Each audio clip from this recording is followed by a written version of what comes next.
Okay, so I think we're up to our fourth section here of recordings here on this. So um, while we were on break, I went ahead and grabbed an image for my interior. I converted it to the right color mode. I made it the right resolution, the right size. I've discussed that in previous classes. So you are responsible for getting an image of the right format, color mode, resolution, all that.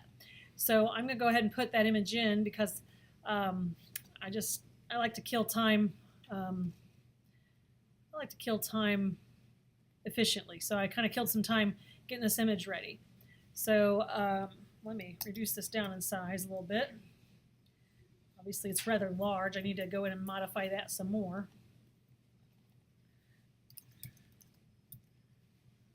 Well, hold on just a second. Let's try this a little bit differently. You guys do need to take the time to find an image that will work for this and resize it. I do need to do some more resizing, obviously. This is rather large. It's not that much larger than what I need it vertically. Horizontally, it's more than I need, so I'm going to have to crop it down. And I don't necessarily have to crop it in Photoshop. I can crop it right here in InDesign and snap it right to the grids. And this is kind of what it's looking like. It's looking a little pixelated, so I might go ahead and go to Display Performance and click put on the high quality to see if it actually changes it. Oh, good. I don't have anything to worry about. I was a little worried there. So if you guys go in and make sure it's high quality, that is very useful if you're worried that it's pixelated. And make sure your images are not stretched out, out of proportion. I'm trying to make it look like a student and a professor are discussing travel. I'm not sure that this is the best image for this, but when you guys find your images, you want to make sure that the spine doesn't fall in really important areas. In this case, we have a hand that's over on the upper right and another one that's in the lower left. It splits in an unimportant area. So you'll want to make sure that whatever image that you find, you can either crop into an area that works or find an image that works. So I found something that worked. It's not necessarily maybe the one I'm going to use, but I don't know. Right now it's the one I'm going to use. It works. But it seems a little sparse right here. That might give me a good place to put the little, oh, what do they have here? They have this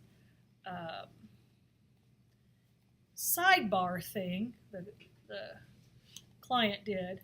At the bottom it says sidebar text, looking for more info for full itineraries and prices for the trips and their website, that's all on there. So maybe that's where I put that. Maybe this image was actually a blessing in disguise. I might put that right here, that little sidebar.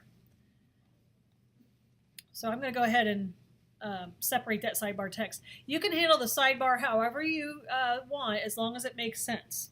So I'm going to cut that out of there and put it in its own text box, separate from the other material. So may have to draw a separate text box and put it in there. It might end up going in a circle, almost like a burst or something. You can do it a number of ways. So we'll deal with him later. But he's going to be in his own text box. So that's what I've done.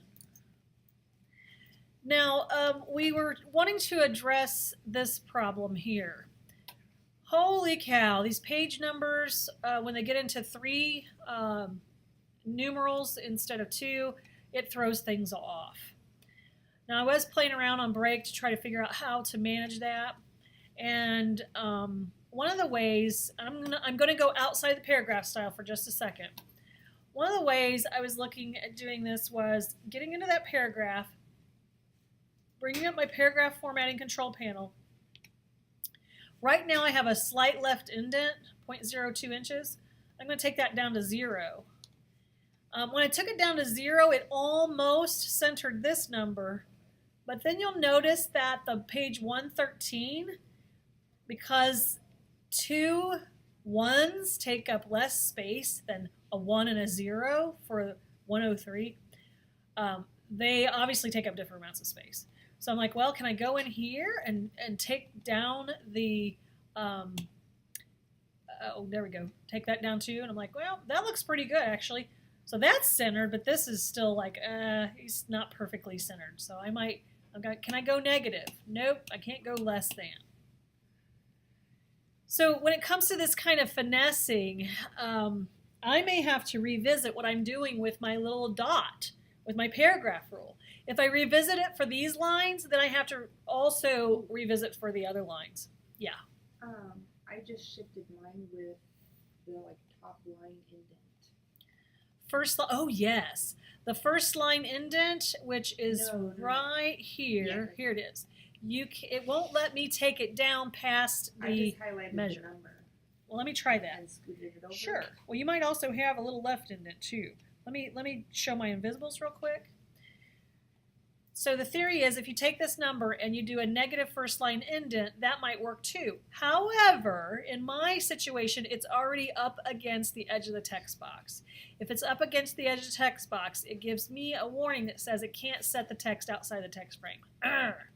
So that is a brilliant idea, isn't it? But in my case, it's not working. Now, if I were to have a left indent on it and then do a first line indent, I can have it come back, but it still can't go past the column edge. So yes, you could do it the first line indent, but only if it has a left indent. Mine is not working because my number is already at the edge.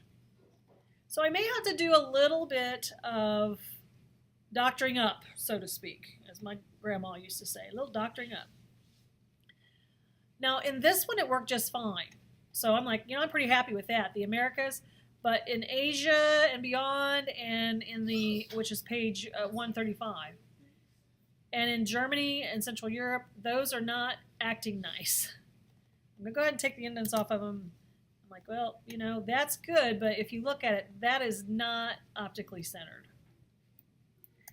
So, yay. I am going to have to edit the paragraph style that was created with this rule, paragraph rule with dot, so that it works for the 3 numbers. Oh my, this is going to be something very fun to do. Now, it's going to have to affect all of them. Okay, so I'm going to go to my original paragraph style because it has the maroon colored numbers. I'm going to go over here. I'm going to work over here in page 21 section, but I'm also going to watch what happens to the page 103 section.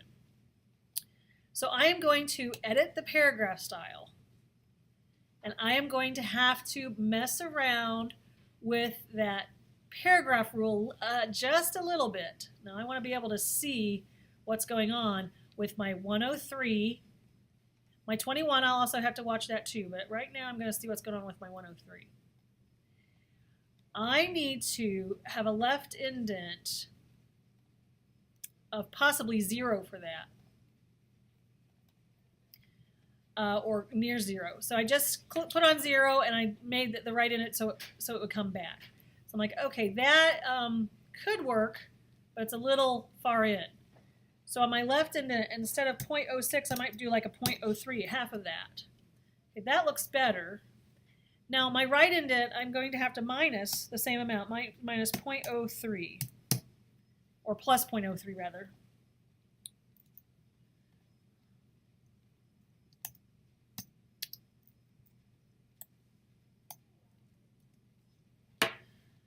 So I'm like, okay, that's pretty good. Pretty good, but still a little bit off. So I am now having to make some adjustments. So whatever I take away from one thing, I have to add to the other.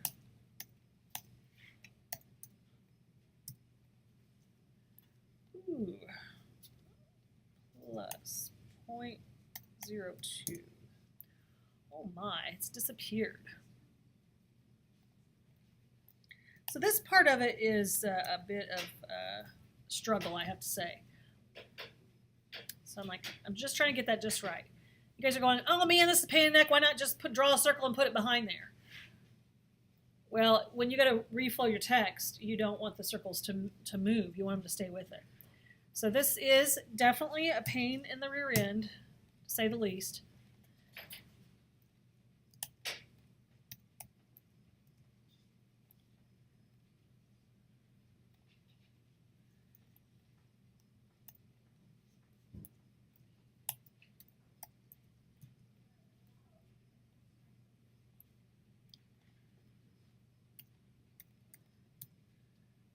Now, if you're not real familiar with using negative numbers, this can also kind of throw you for a loop. So I haven't had to use negative numbers for a while, so I'm kind of getting a little tripped out on it, but I'm catching on. So I get it. So this looks good, and it looks pretty good. Let me go in here and now the other ones don't look right, but this one looks, well, it still looks a little off, but I could do some more adjusting. Pretty close. When you're zoomed out, it looks oftentimes better than it really is.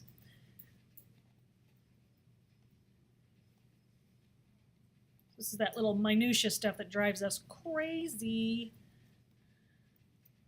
So I'm going to do a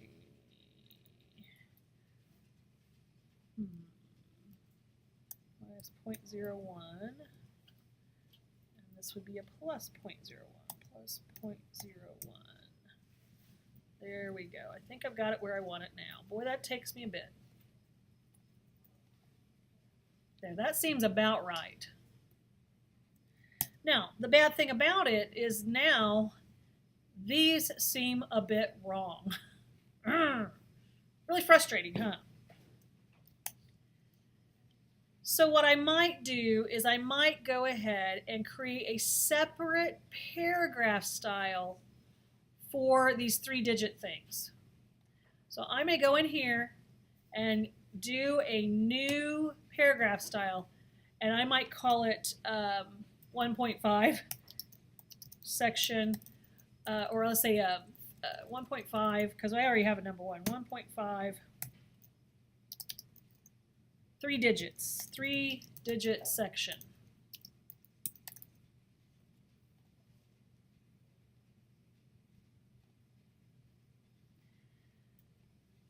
Now, there are times when I just go, oh my gosh, I don't even want to create a paragraph style. I sometimes will just, like page 113, I might just go in there and do just a slight left indent just to get it to fit nice.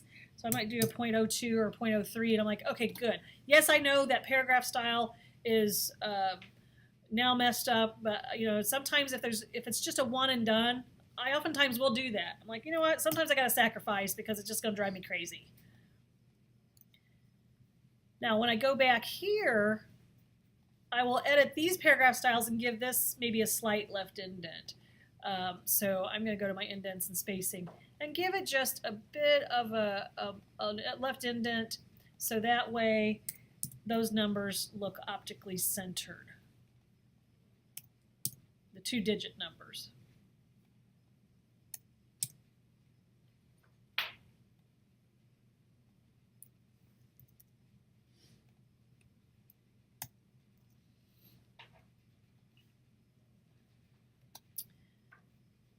Just keep in mind that if you did any indentations on these other ones that were out of the norm, you may have to bump some of that back and play around with that to get them to look right.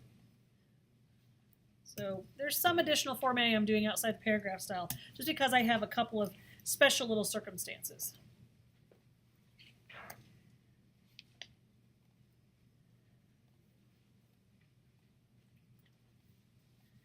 You guys love your free fonts, right? How many guys agree you love your free fonts? Guys, use any free font that's readable for the words table of contents. Okay, if you want something jazzy, fine. Also, once you get your formatting straightened up and cleaned up, make sure that the paragraph on page 18 aligns to the same as the paragraph on page 19. Make sure these are aligning, what we call closed lined.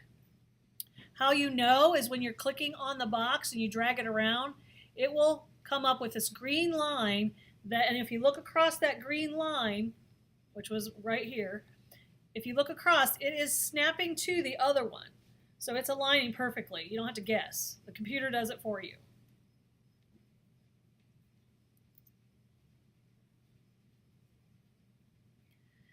Now I have to create my sidebar, make it, kind of noticeable and kind of funky maybe because I want people to see it. It may go in here, it may go up here.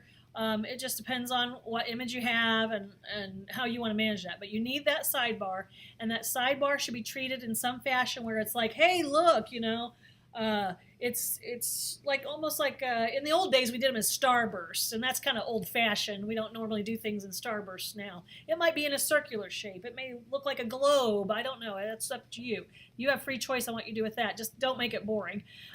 And then I may choose a free font for the headline, which is table of contents.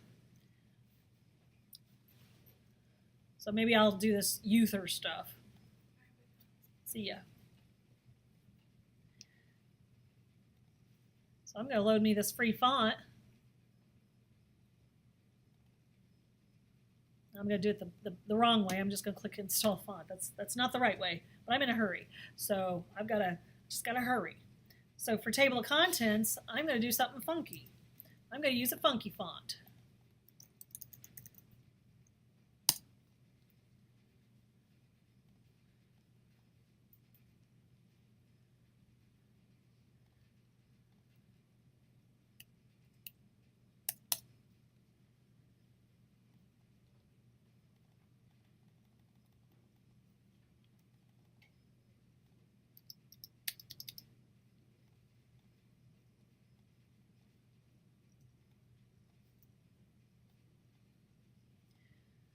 I might make that a nice color. Let's see what kind of color I might want. There we go.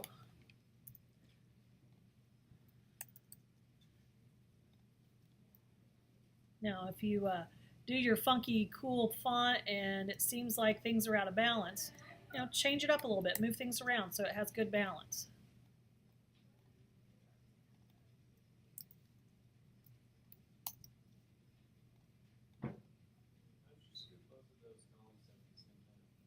I clicked on one, held down with the black arrow tool, hold down the shift key, click on the other one, and just move it. And held down when I held the shift key down, then I kept the shift key down so it would stay in line. But you just definitely want to make sure it stays aligned to that grid. Sometimes I'll use the shift and the arrow down key also when I'm moving stuff if I know it's going to be a small amount of a move.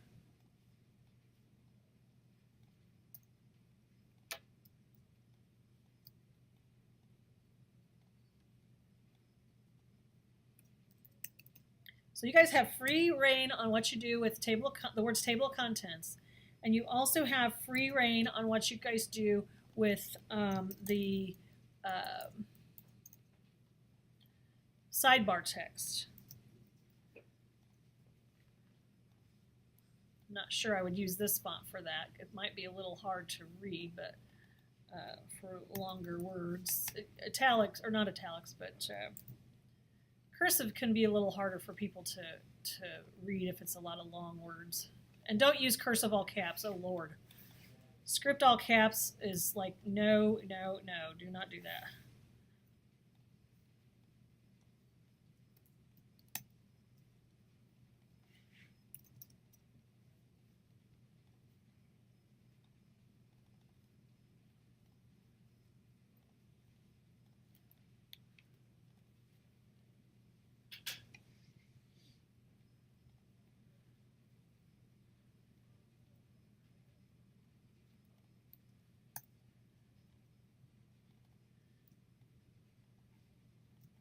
Now, if I were to put this on this pad, I would have to be very careful about where the spine is, and it might get a little funky because where it might look good on here, it might actually be going down the middle of the spine. So I have to be very careful about how I manage this to make sure it doesn't go into the spine. So it might go in here. I might put something else in there, like artistically, and I may just end up leaving this someplace else.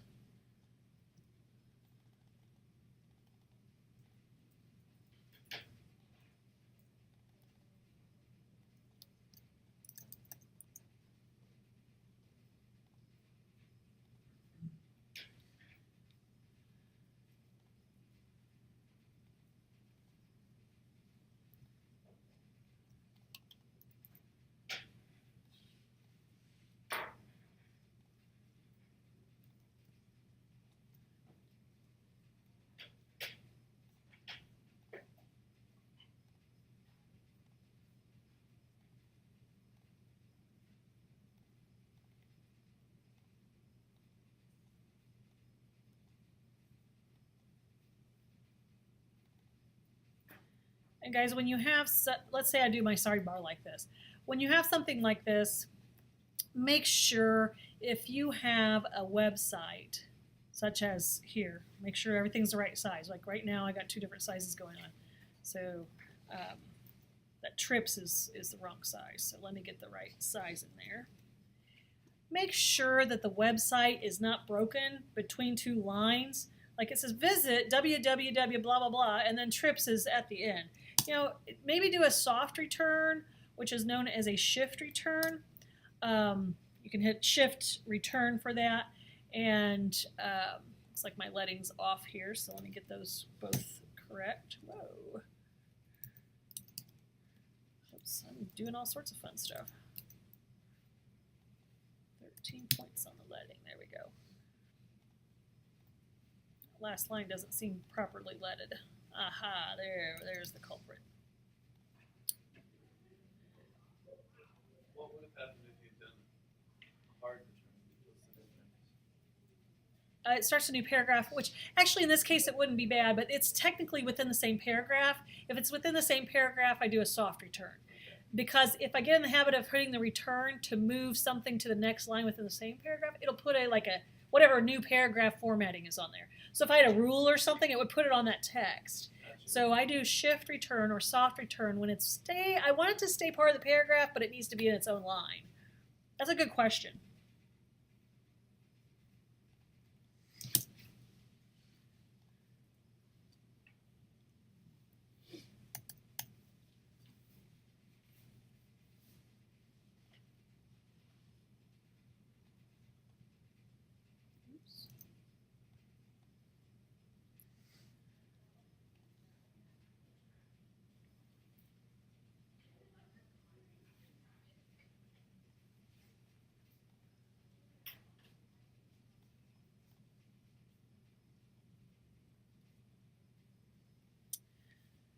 Try to make it look like somebody circled this, like, hey, you know, this is important.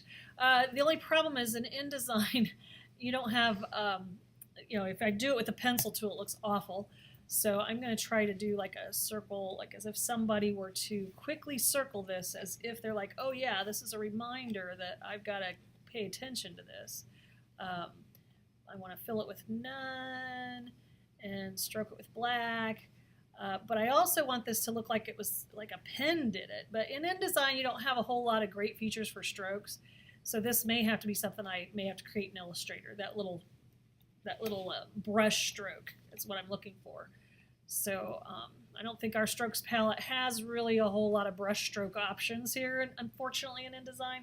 So this guy would have to be manufactured in Illustrator and then placed in here if I want it to look more like a brush stroke.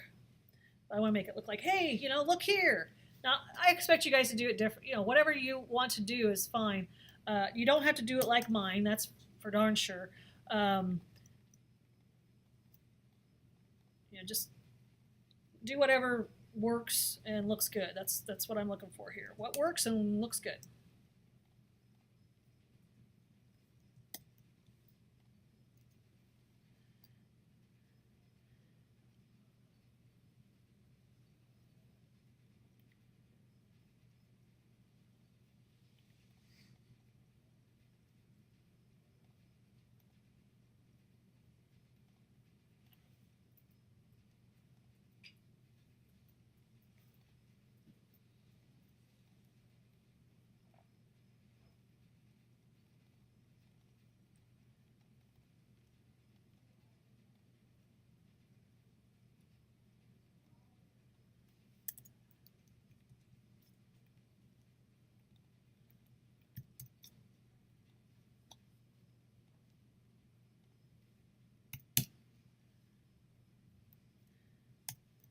course, save often.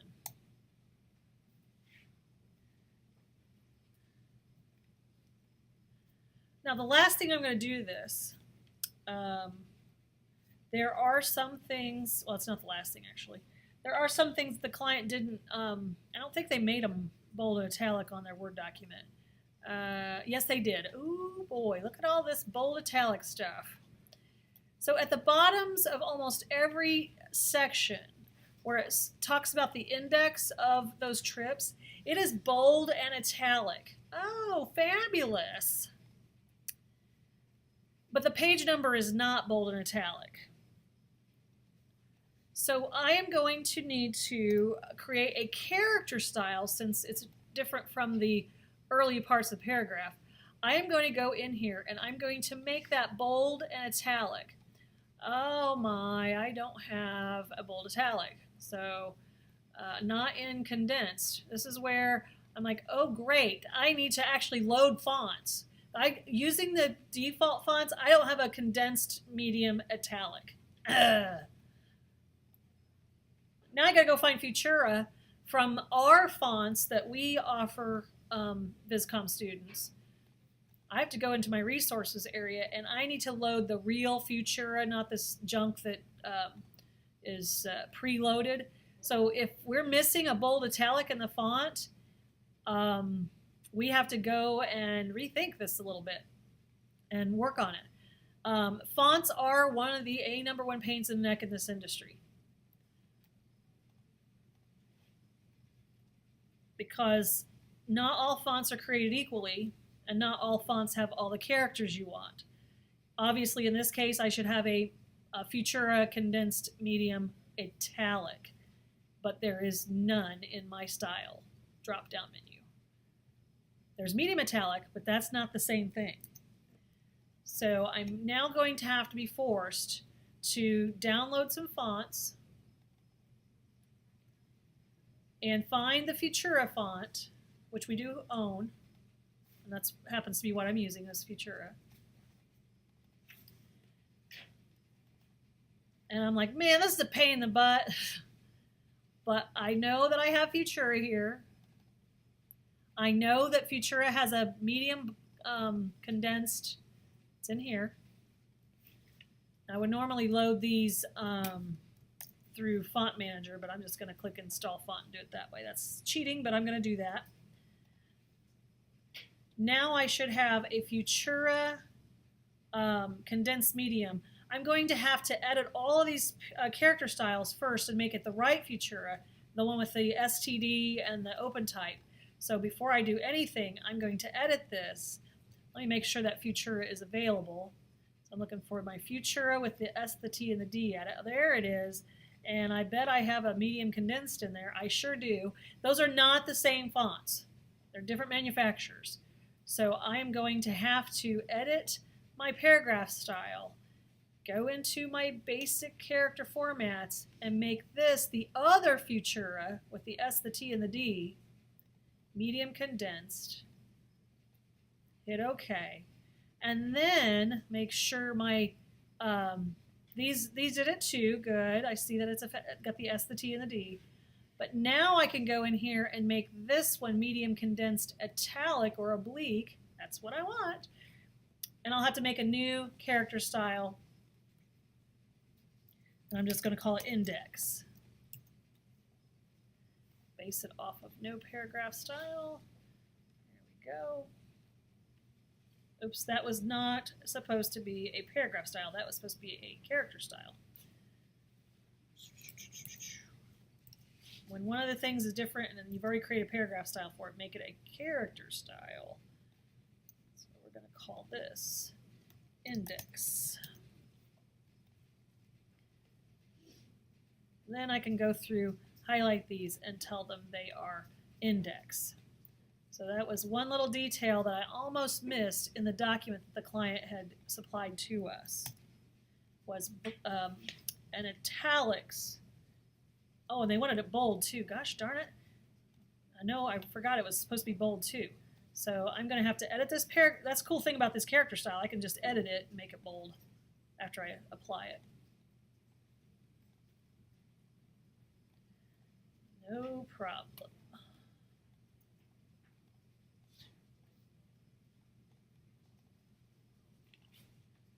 So I want medium condensed.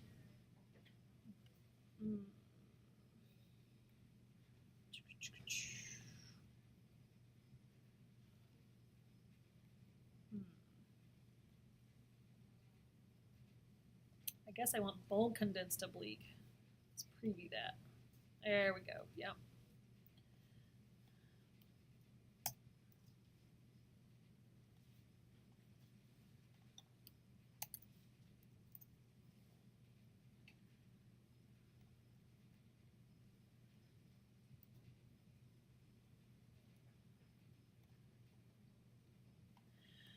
And then the last thing I'm going to do is put page numbers on here. And it's an automated feature in InDesign. Go ahead and save what you're doing, guys. If you're in the middle of something, save what you're doing. And I want you to go ahead and put your page numbers in here. This is pages 18 and 19.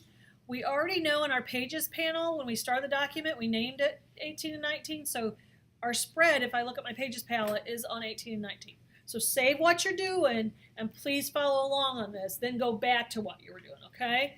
So we are going to get this automatic page numbering to pop up here automatically. It's fabulous. We must double click on the A master up here in the pages panel. So make sure your pages panel is up and double click on the A master. Double click on the actual words. You'll see 2 blank pages that come up. I want to also put my guides on so I can see where my margins are. Now, in my case, I'm going to actually put a straight line down the side of this page, beginning and ending at the bleeds. I'm going to make it a thin line, so I'm going to take it to 1/2 point. So I'm going to go in from the margin, a few points, and out from the margin. I'm just holding down the Alt key and Shift and dragging. That's copy and paste and keep in line. So I have these exactly in, these 2 things, I have them in the exact same location, mirror each other on the page. So there's a line here and a line here. No, those are actual lines. I use the line tool. Now, watch this, guys. When I double click on pages 18 and 19, those lines will be there. Interesting. May have to do something with this. And this. Everything else looks pretty good. Now I'm going to go back to my A master. I double click on my A master, and now we're going to put some page numbers in. Make sure your preview is on for your grids. I've zoomed into the lower left-hand corner, and I am going to draw a little text box out here, like so. I'm going to go ahead and choose my font, which for me, I'm using Futura. You use whatever font makes sense for your project.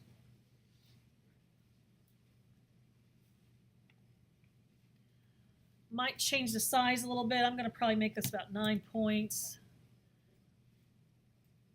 And I also want it centered. So we don't see anything yet. I'm just kind of getting it ready. Now there's a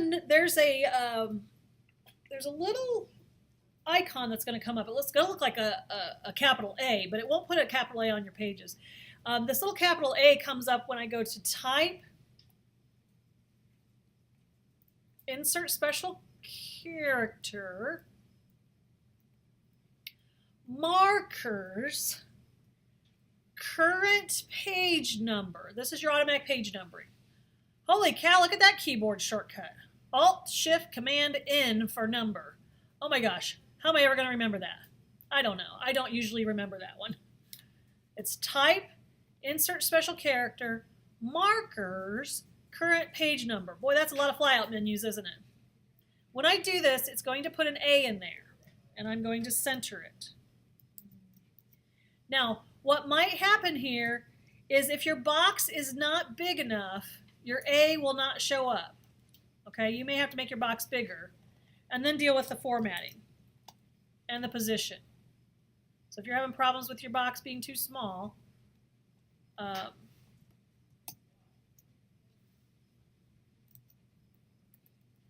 making adjustments.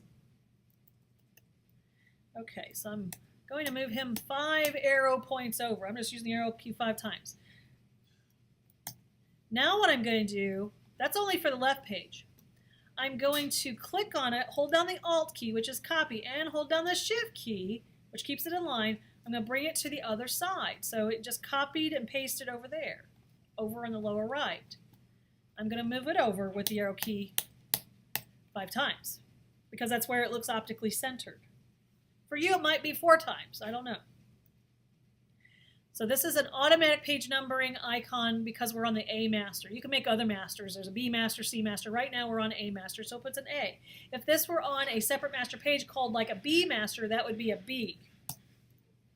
You'll notice when I double click now on my pages that I've designed, there is a page 18 in the lower left and a page 19 in the lower right. Would you guys like me to walk you through that again? Grant, you had a question? Yeah, that's that. Walk us through. Okay, walk you through again. No problem. It's your first time, right? First time of doing automatic page numbering, some of you. Okay, I'm going to delete my pages. Something happened where my page numbers got flipped upside down for something. Ay, ay, ay.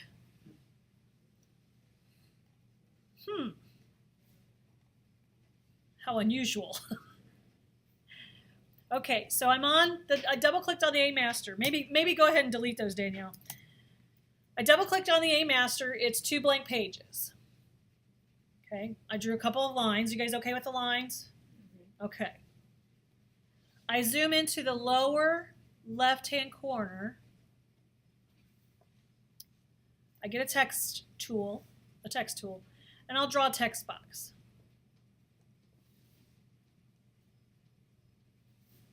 Now, by default, it's going to put Minion Pro 12 point in there, and that's not what you want because Minion Pro tells me you don't give a darn about your design. Oh, yeah, I'll do default fonts. I don't care. Yeah, if you guys are using default fonts, it's not good for you, grade-wise or otherwise. It's just not a good choice. Okay, so make sure we're going to change the font. You can change it now or later. Let's say now I'm going to change it later, okay, just for a different way of approaching it. So I got my cursor in there. After I drew the text box, I go to Type, Insert Special Character, Markers, Current Page Number. It's going to put an A in there. Wrong font. If it doesn't put an A in there and it does this, oops, that means, well, I'm trying. Well, it's actually got the A in there. There you go. It means your text box is too small, so make your text box bigger. Yes. Every time I tried to click on the A master, it would give me a B master.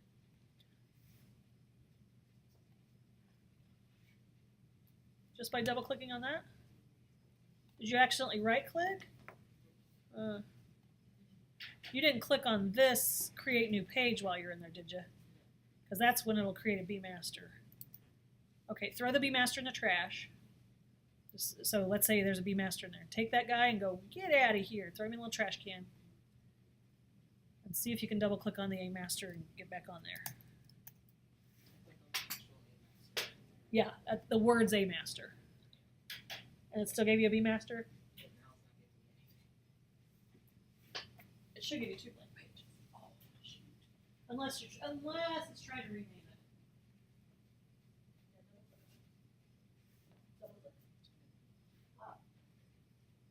Interesting. Oh, you've been designing on your A master all along. Huh? I'm not sure how that happened. See all that junk right there? That's all on your A master. Went on pages 18 and 19. Yeah. So here's the deal. That's cool. You're all right. Hit Command A to select all. Command X, which will cut it. Double click on page 18. Double click on that, edit, paste in place. Now double click on the remaster. how you got on your A-Master in the first place, but you were on your A-Master all along. Oh, interesting. Okay, let me walk you through this again. That was a strange hiccup there. So I zoomed into the lower left-hand corner. I got the type tool. I drew a text box. I went to type, insert special character, markers, current page number. And it'll put an A in there.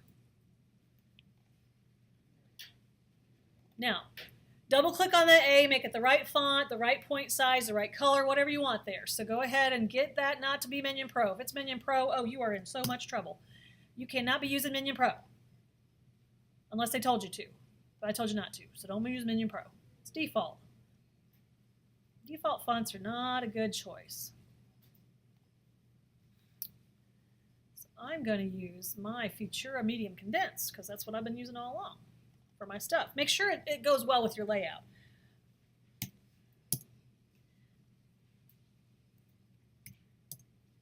I went ahead and centered the number too, or as well rather. If you center it, in fact, one of the easiest ways to deal with it is to make the number box pretty wide. So mine goes from the edge of the page to my little line. It looks centered. Because if I had a page 100, it'll fit in there nicer. Right now it's just pages 18 and 19. But if you got more than 2 digits, you want your box to be a little wider. Now, I'm going to hit Command S because this is in pretty good shape. And now I'm hitting Command 0, the number 0, not O is an open. Command 0. And the key to this, and I'll go slowly here, grab the black arrow tool, which is known as your selection tool. Now, the bad thing about when we're zoomed out is the selection tool turns into a rotate tool, a resize tool, and all sorts of stuff. Float your cursor over that little automatic page numbering icon till it becomes a little black arrow, just a solid black arrow. Basically, hover right over the A. Hold down your Alt key. You'll see as you start to drag, it is copying. Your other one's still over there. And then when you hold down your Shift key, oh my gosh, it will stay in line with the other one. No matter where your mouse is, it stays in line with the other one. And I put it down in the lower right-hand corner.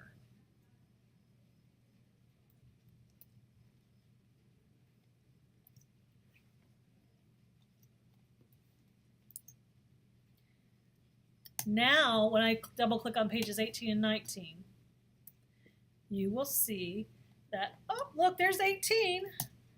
And I'm going to zoom into page 19. Oh, looky there, there's page 19. Isn't that lovely? Now, the bad thing about this font, this needs kerned. Oh my, look, and that is pretty wide apart. So I may have to go back to my A-Master, and I'm going to have to kind of guess, but my kerning on this needs to be optical on both of the left and the right page. Maybe that'll help. It may not be perfect. If I go back to pages 18 and 19, you'll see that it's tightened it up a little bit. A lot better, actually.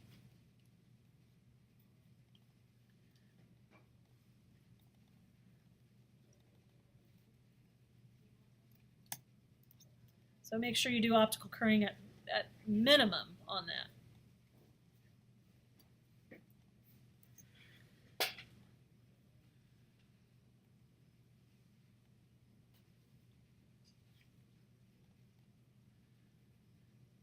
I think I'm about done with this assignment myself. I'm like, well, goody for you, because we're not. We're still working away. But I think I'm done.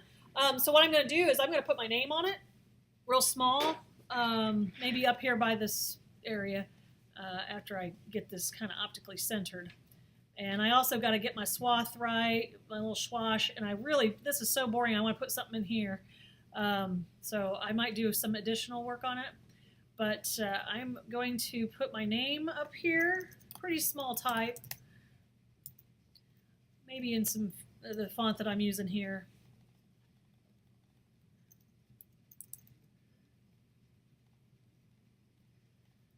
Doesn't have to be super big.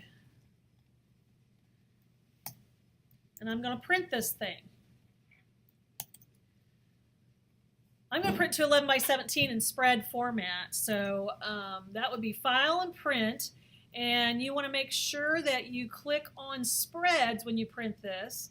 So here we are in the print dialog box. I'm going to go to use 34102 color. I'll try that one.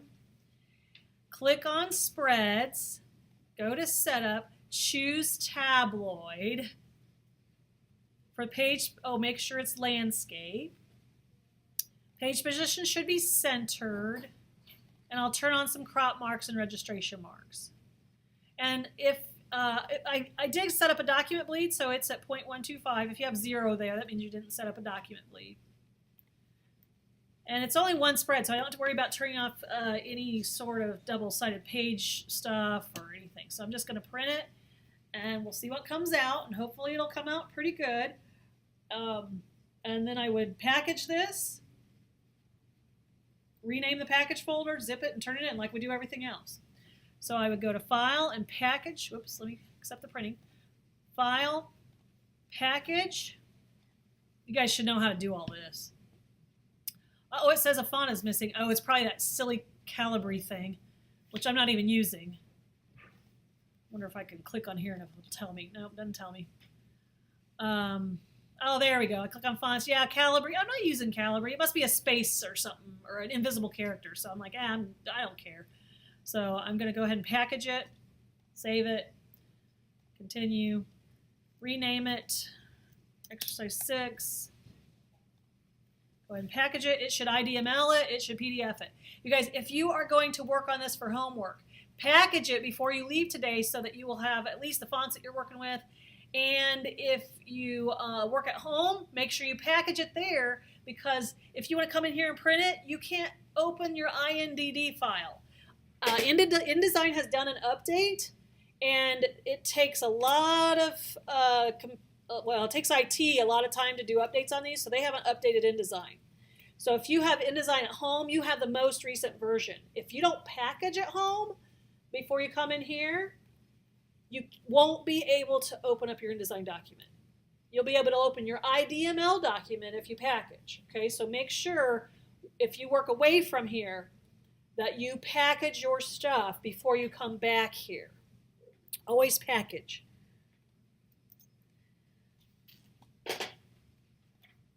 Then I would zip it. I'll have to find it here. Here it is. I would right click and compress it. There it is. It's almost done. And then I would turn this assignment in. So printed and digitally. But it has to be packaged. I'm going to put it on my desktop so I can find it easily when I go to turn it in. If you do not turn this in properly, you will automatically receive a 0 with no opportunity to make it up. Is that clear? So I'm going to go to my exercise 6, and I will submit the assignment here. I'm in a different view right now, but if I go to student view, you can see that we can go to assignments, exercise 6. As soon as I find it, there it is. And I'll hit submit assignment, choose my file, go find my zip file, hit open, and submit the assignment. Now, if make sure you back your stuff up. If you submit your assignment and it's not done yet, you're like, okay, that's how I'm going to back this up. You can go in, make sure you package your stuff though. You can go on here and download it at home and keep working on it, and then resubmit it if you have to. So I'd rather you use the Google Drive for that, but this is another way you can submit multiple times. But just make sure you package it and zip it. Okay, now I'm going to run down and get my print here in a little bit, but what I'm going to do now is stop my recording, and then I'll come around and help, okay? So let me stop this real quick, and I got to save it.